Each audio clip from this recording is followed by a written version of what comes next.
तो हम कहीं सुन रहे थे अभी कि इससे अच्छा तो रावण ही था, कम से कम स्त्री को उठा ले गया, लेकिन उसके साथ उससे पूछे बिना जबरदस्ती तो नहीं करी। तो मुझे बहुत इस बात की हंसी आई कि शास्त्रों का जिनको ज्ञान नहीं होता, जो महामूर्ख लोग होते हैं, वो इस प्रकार की बात करते हैं। रावण बड़ा बेकार आदमी था। वो व्यक्ति इतना जानकार होने पर भी, इतना ज्ञानी होने पर भी महादूषित था।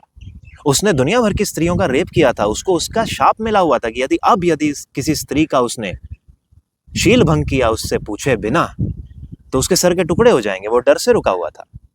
शास्त्रों में युद्ध के 3 मुख्य कारण बताए गए हैं: भूमि, धन और स्त्री।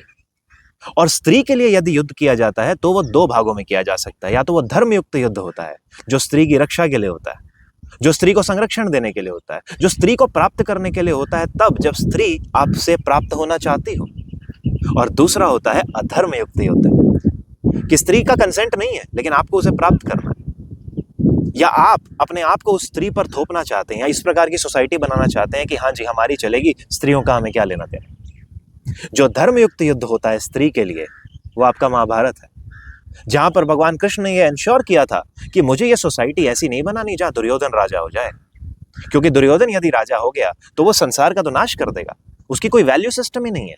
आज यदि हम लोग एक दूसरे की तरफ सम्मान से देख सकते हैं, वो इसका कारण ये है कि दुर्योधन के द्वारा बनाई गई ये सोसाइटी नहीं है।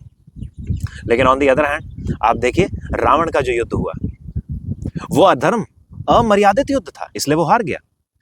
जहां उसने देखा कि मैं किसी की स्त्री को उठा लाऊंगा, कंसेंट तो तब भी नहीं था उठा के लाने के लिए, पर वो ले आया, उसने वहीं वो पाप कर दिया। और ये बहुत बड़ा पाप है। सोसाइटी को अगर हमें एस्टैब्लिश करना है तो हमें ये इंश्योर करना होगा कि हमारी नजर किस प्रकार की है और हमारे बिहेवियर किस प्रकार के हैं, स्त्री के प्रति खासकर। बाकी और जानना है तो हमारे यूट्यूब चैनल पे आइए, कथा सुनिए।